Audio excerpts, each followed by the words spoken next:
Good morning, everyone, and welcome back. Today, we'll be beginning with session 1 of the week 6 of the course Retail Marketing Strategy. As far as the sessions till date were concerned, I am very hopeful that collaboratively we have been very successful in learning both the basics as well as advanced topics considering the retail marketing strategy. We would be more delighted if you can get to the forum and share your views and even questions as far as the present course is concerned.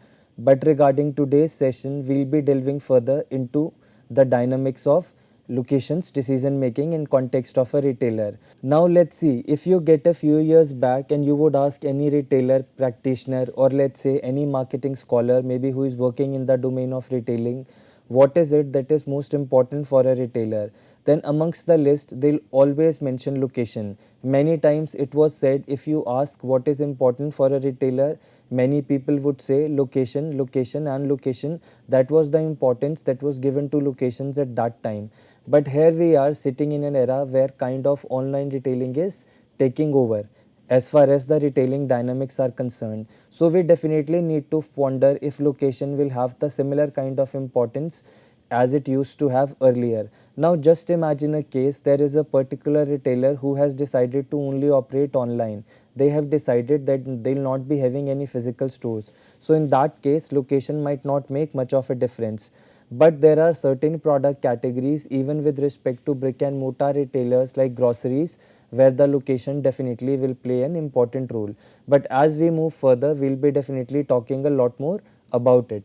Now if we specifically get to this module, we'll be indeed having a detailed discussion about location decisions. But along with that, we are again back with our two exciting elements, which is extra fodder for thought and learning something new. With respect to the present session, we'll be learning about what three words. Along with that, we'll also be learning about planogram and why it matters and what is the importance of it. As far as what three words is concerned, I'll also be telling about a fantastic corporate who partnered with them considering the Indian context. Now let's get started. The first thing which we need to understand with respect to locations is that location can either be planned or it can be unplanned. Now whenever you are talking about a planned location, it clearly indicates that these are going to be specific areas which have been specifically designed for shopping purposes, and they are also going to have CAM. CAM is basically common area maintenance mechanism.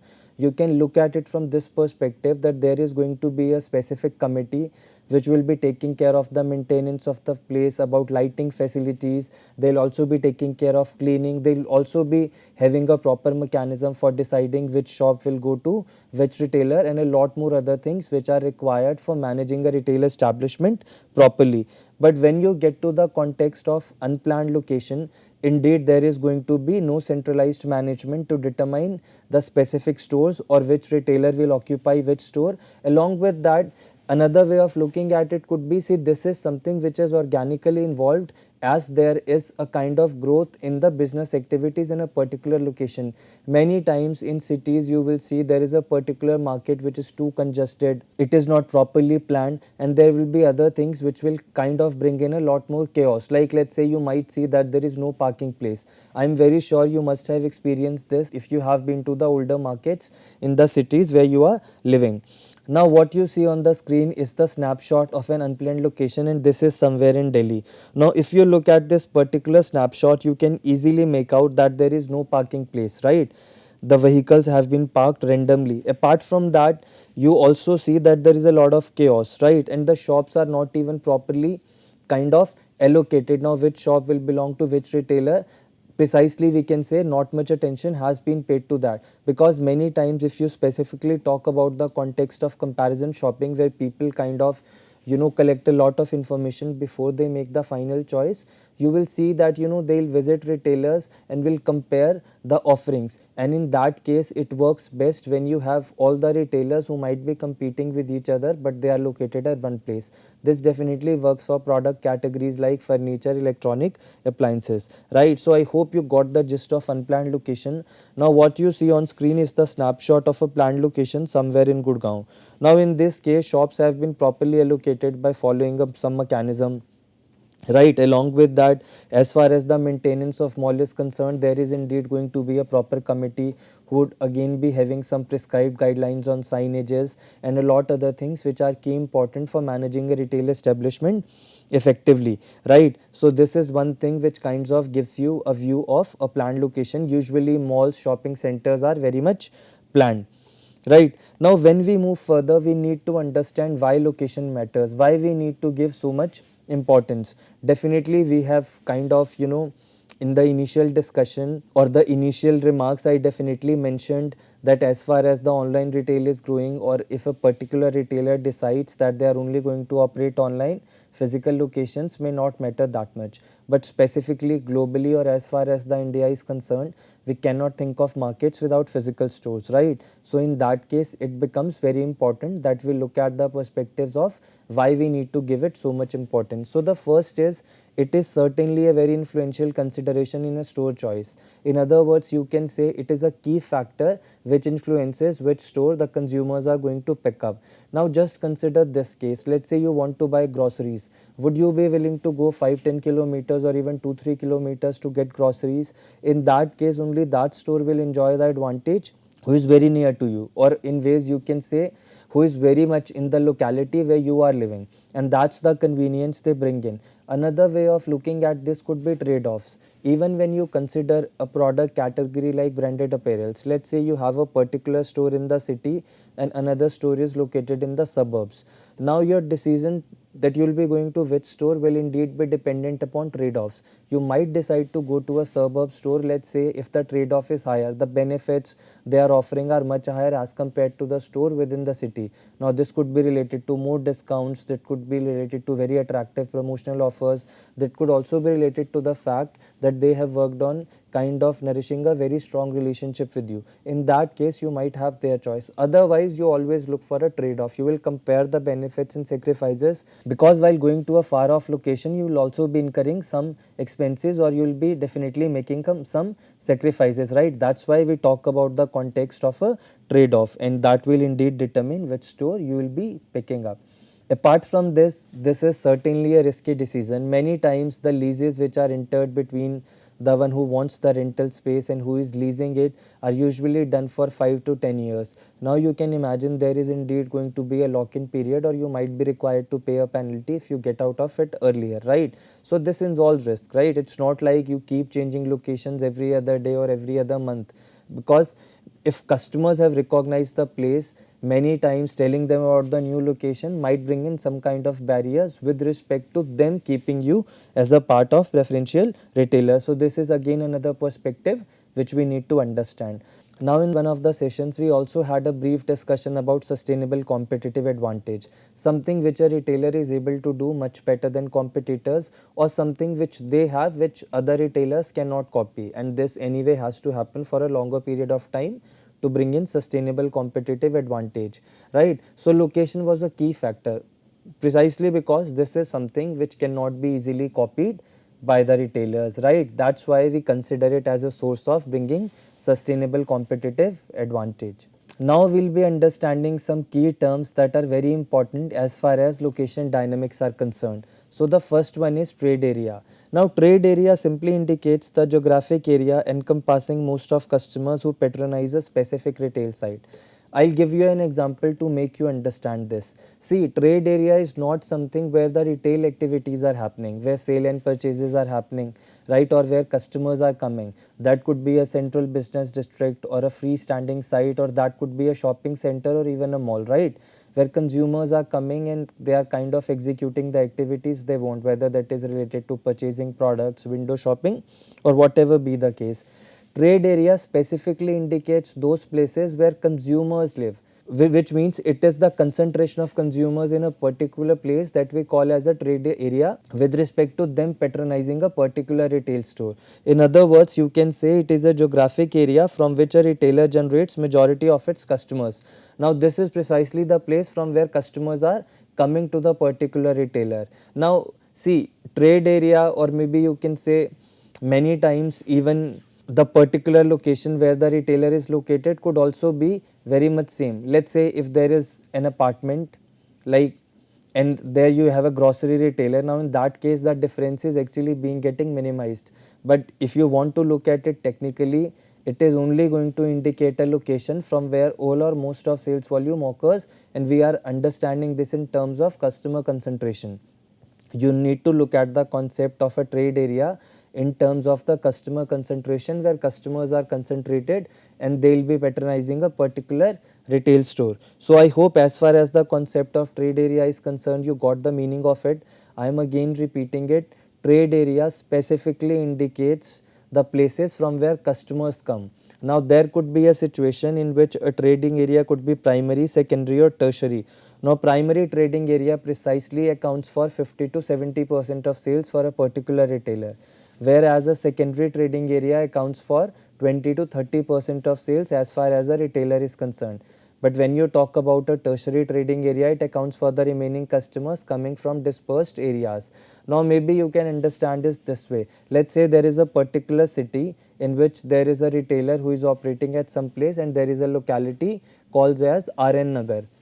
Now if to this particular retailer all the people are coming from RN Nagar, now that can be considered as a trading area for this retailer. So I am again repeating it. This basically indicates where the customers are concentrated as far as the decisions of patronizing a retail store is concerned. Now along with this, we also need to understand the concept of a parasite store. Now parasite store is the one which does not create its own traffic, relies on a dominant retailer. Its trade area is determined by the dominant retailer operating in that area or a location. Now parasite store is more like a contrast to the anchor store. Why anchor store brings in a lot of people or a foot traffic in a particular retail establishment, a parasite store is one which thrives on the other retailers or on the customers of other retailers. So I hope you have understood this contrast as well.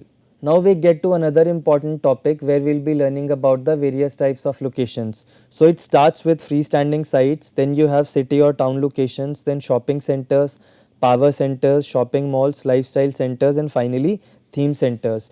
Now if you want to understand the concept of a freestanding site, it is precisely something which operates an individual or an isolated store and is unconnected to other retailers. Now there is a possibility that there could be other freestanding retailers or a shopping center near to a freestanding site, but most precisely a freestanding site is going to be the one which is an individual, unconnected as well as an isolated store. This will not be connected to other retailers. They could be at some distance, could be very near, but still it would be operating or standing as a free site. Now what are the advantages that can be allied with a freestanding site? So the first one is convenience. Many times the location of freestanding sites is such that it is easy for people to visit this, or maybe you can say it will always be in a place where a lot of people commute.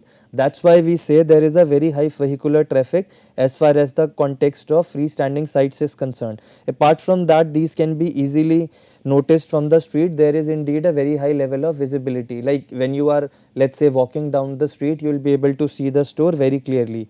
And these certainly have modest or to low occupancy cost as far as the shopping center or malls are concerned. There are also fewer restrictions on signs, hours of operations and merchandise, because as it is certainly a freestanding site, so it all depends upon the contract which exists between the lessor and the lessee, or the people who have rented it or the person who has taken it on rent as far as this particular freestanding site is concerned. So it all depends upon their terms of agreement. There is no third party who will be interfering into it. But the disadvantages are, this indeed has limited trade area, and this precisely also happens because this is a freestanding site.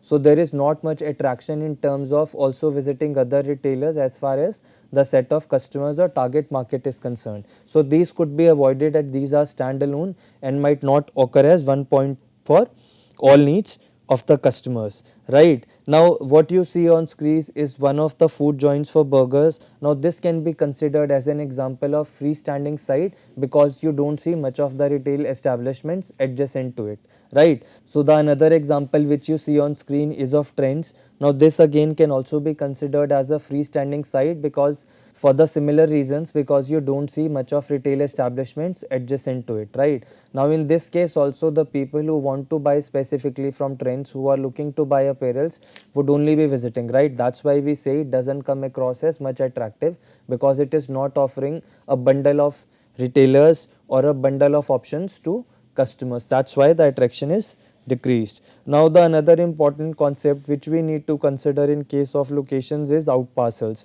Now these basically are the stores that are not connected to other stores in a shopping center but are located on the premises, typically in the parking area. The advantages are these provide the benefit of drive-through window, dedicated parking and high visibility from the street, right? So precisely this concept has been widely used by McDonald's as well as Dunkin' Donuts. Now I'll explain you this with respect to a snapshot. Now what you see on screen, if you consider number 1 and 2, these indeed can be considered as out parcels. Now if you look at number 2, you can see that it is precisely located in the parking, so the people who come to park vehicles can easily see it, and most likely if this is going to be a food joint like McDonald's, it is indeed going to provide an option for drive through, so the people who are now leaving out from this particular retail establishment can pick up their orders and can eventually leave. Now this again then brings in a lot of convenience as far as the context of out parcels is concerned. So the third concept which we are going to learn in case of locations is city or town locations.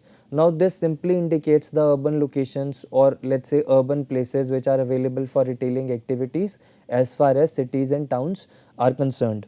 And these precisely become very attractive whenever there is a process of gentrification, which indicates the renewal and rebuilding of offices, housing and retailers in deteriorating areas, because you will see a lot of people moving into these areas whenever there is a process of gentrification or there is a process of renewal. So I am again repeating it, city or town locations are precisely the retailing options which are available to the retailers in cities, right? So the advantages are these precisely have lower occupancy costs than enclosed malls. There is indeed going to be high pedestrian traffic in the day but not at night. But the disadvantages are there is going to be parking issues and store signages can also be restricted. But see, whenever you are talking about the concept of city or town locations, you also need to understand these will be segregated from central business district or secondary business districts, which precisely become hub for shopping activities. So apart from these, whatever is available in the city can be clubbed under city or town locations. Now we get to the concept of central business district which I was just telling you need to be segregated from city or town locations. Now CBD is basically traditional downtown business area in a city or town. As I was telling you in the initial remarks also, that in many cities you will see there are particular areas which have organically developed and they could even become a hub for shopping activities. You might see many people commuting from that place, or it might draw a lot of people because they could be working in that particular area. It also emerges as a hub for public transportation and eventually high pedestrian traffic. But the disadvantages which can be associated with CBDs are there is indeed going to be limited parking which will stimulate chaos at that particular retail establishment, longer driving hours for suburban customers which might restrict patronizing, which means the people who are living in suburban areas might not consider central business districts as a preferential place for shopping or a preferential retail site, simply because once they have to travel a lot, other is the issues related to parking and all. Now if you want to consider the example of let's say central business districts, you can think of Connaught Place in Delhi, New Bond Street in London and Fifth Avenue in New York. These are precisely key examples of central business districts. Now what you see on screen is the snapshot of CP in Delhi, Connaught Place in Delhi, which I was telling you can be considered as an example of a central business district. Now apart from central business district, the concept which we have is of secondary central business district. Now this is precisely the traditional shopping area in smaller towns and that's why called as the secondary business district in suburb. The only difference between a main CBD and secondary CBD is of occupancy cost. Apart from that, a secondary CBD will not attract as much as people as a main CBD attracts, only because it is little smaller and will indeed not offer that much options to the customers as far as their shopping experiences are concerned. Another concept is inner city, which specifically indicates the poor parts of a larger city near the center, low income. Many times you will see retailers will not prefer inner cities specifically for hedonic products, precisely because the people who live in these areas don't have that much income level that they'll be able to afford or relish all kind of hedonic products, or maybe you can consider medium to expensive brands. That's why inner city is a kind of restricted as far as the preferences of retailers with respect to locations are concerned. Now as we move further, we'll be looking at the concept of shopping centers. Now it is a group of retail and other commercial establishments that are planned, developed and managed as a single property. Now the advantage is it indeed becomes a point of attraction.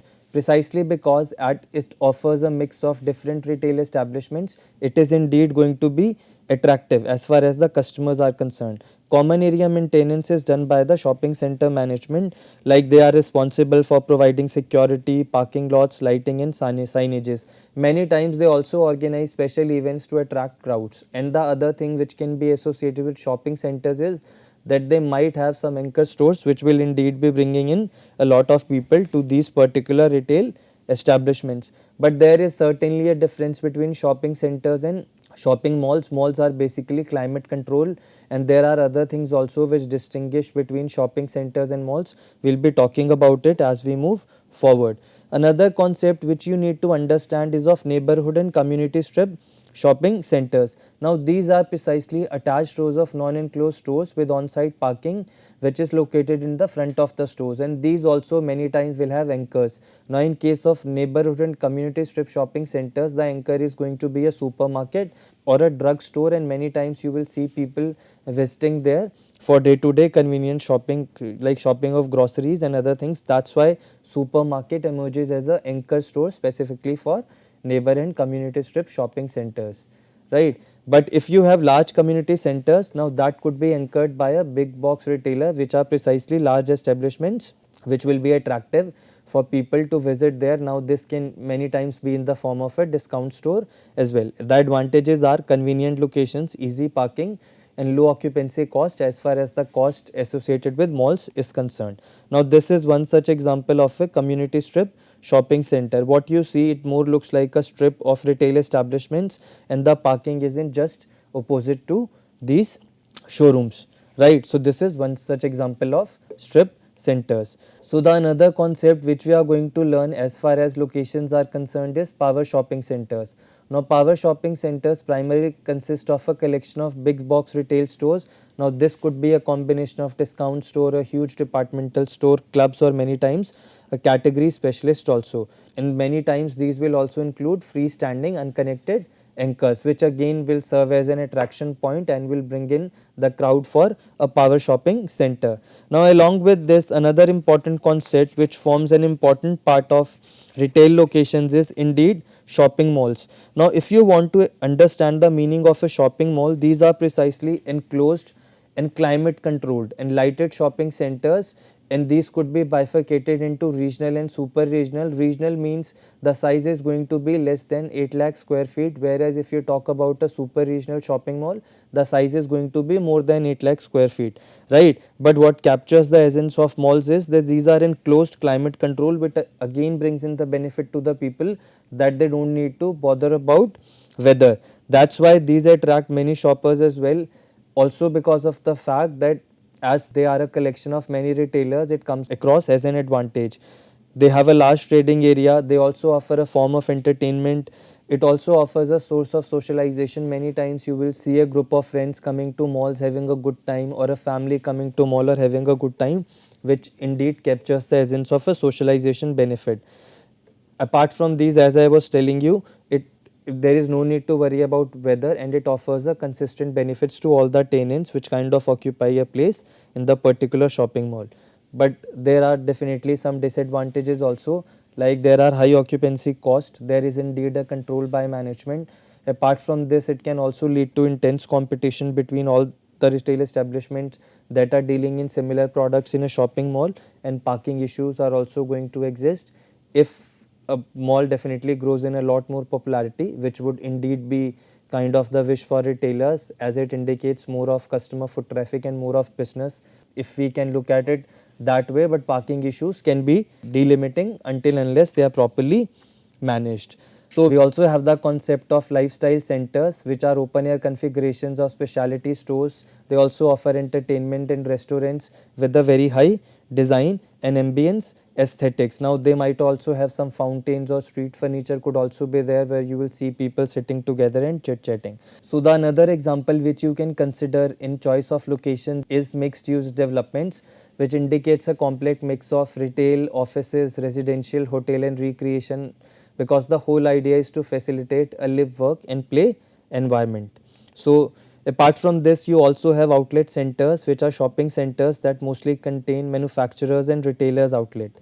Now finally you have theme and festival centers, which are basically derived, or the premise is a theme, and these kind of attract a lot of tourists. So many time you will see a lot of cultural products also there, or articrafts and handicrafts kinds of product in theme and festival centers, because one of their key visiting customers are indeed tourists. So what you see on screen is one of the examples of a theme center, which is certainly Delhi Heart in this case. So as far as this module is concerned, I really hope you gain some enhanced perspectives about the location decisions. But as we move further, we'll be talking a lot more about this. Along with that, we'll also be talking about a lot more fascinating things as far as the location dynamics for a retailer is concerned. So thanking you for now, wishing you a good day ahead.